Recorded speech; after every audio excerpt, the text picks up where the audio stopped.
And to do that, I have a little bit of help here. Richard, Jefferson, Becky, Hammon on hand. Let's start right here, though. The end of regulation. What did you see, Becky, of how the Celtics were able to get back in it down the stretch?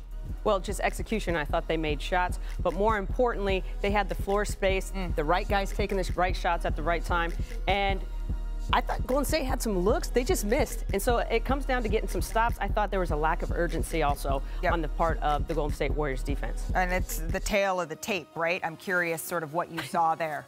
Yeah, so right here you see, pause it right there. Little miscommunication here.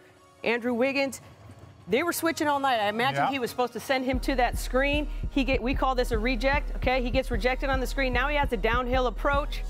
Okay, Steph's in the area, so he just stops by. He pulls in 3 defenders. We talked about this corner pass coming off the strong side. This time, it's a little bit on the weak side, but it was there all night. They got multiple opportunities out of these corners. But still, the Warriors, at the very end of this game, you can see Al Horford there elevating. He was so key for them in this game. You have one more, though, that you wanted to talk about here, Becky. Yeah, so right here, huge part of the game. You can pause it right here. Again, Brogdon comes in, slips his pick and roll, creates some gray, okay? So if you run that 2 more steps, stop. Now we have confusion. Jordan Poole's not actually in a terrible spot. They're a little, this play has pace, so they're in transition. But Clay and Steph don't communicate, so Jordan Poole thinks he has to save the day, and they got their 2 best players running up. Wiggins is screwed, and so is Draymond on the backside. Yeah, they're in a terrible spot, and it's mainly because of this. If you don't have communication, while it might not look like the start of the play, you're in a bad spot, but as the play progresses, 2 guys jumping at the ball, and now you get a wide open shot for one of the best players in the league. Able to just nail that shot, take a look at the time, take a look at the score, but all of this still, Golden State, at the very end of regulation, they had a shot here, Richard. What did you see on that final possession? Well, now, look, I'm going to tread on this lightly because the great one, Steph Curry, like, you don't question him. Right. But, like, in baseball, sometimes you need a base hit to win the game. You don't need a home run.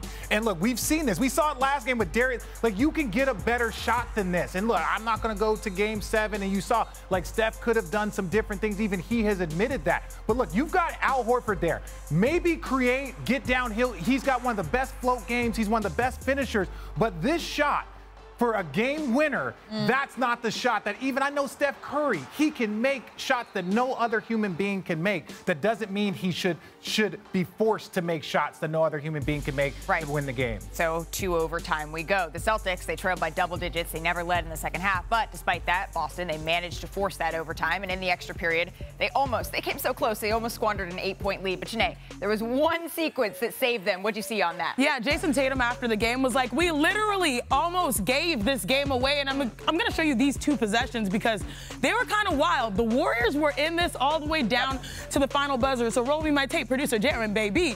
Andrew Wiggins puts in 2 free throws, right, to cut the lead from 8 to 6. Now the Warriors are pressing. Jordan Poole, huge steal. Find a great shooter in the corner. What is the lead now? It's only 3. If you look at the score, 3-point game. Warriors, they feel there's blood in the water. There's sharks out there. Marcus Smart, how are you throwing the ball? This is literally how close they were from giving the Warriors an opportunity down the stretch to really shoot. Now, again, Coach Steve Kerr's like, hey, I like what I see from defense. We're not going to foul. Let's play this out. They're burning a lot of clock, which is good, but they almost had a violation. Shout out to Al Horford with the awareness to get the shot off because the clock is burning and then the Warriors don't have timeouts. If the Warriors had a timeout here, they could have advanced the ball, and if Al Horford didn't shoot that shot, again, similarly, timeout, advance the ball, and they would have an even better look down the stretch. So they literally almost gave the game away. But hey, I like both efforts on both sides because it seems like both people, you know, the Warriors and the Celtics came to play. But they're a little sketchy plays. Your heart started to beat a little bit faster there, but that's with the veteran awareness of Al Horford. We saw him ball out in game 1 of the finals, and we saw it again last night. But, Chiney, I mean, this seemed like a statement game, right? Oh, absolutely. For both teams. The Warriors, they shuffled their starting lineup. They inserted Jordan Poole for Kevon Looney. The Celtics, they shortened their rotation just a little bit. Zach, it seemed like there were just so many chips on the table in this game. Which one were you focused on?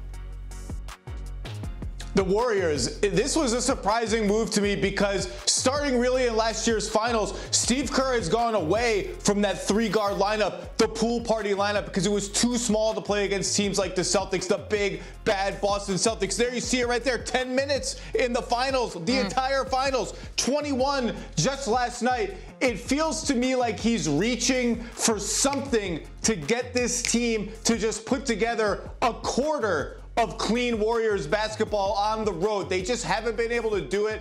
Becky just outlined how they just flat forgot who was supposed to guard Jaylen Brown with the game on the line. Just forgot. And about a minute and a half before that, they just let Jason Tatum leak out for an uncontested dunk when Steph missed a three-pointer. This kind of stuff, I mean, watch this. There's Clay, there's Steph. Nobody gets back. This is a statement game.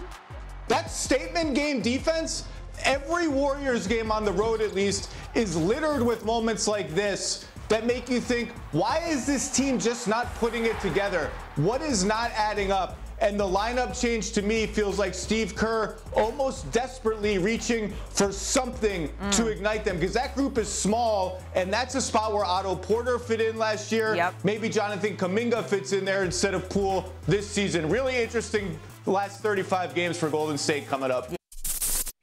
Thank you for watching ESPN on YouTube. For live streaming sports and premium content, subscribe to ESPN+.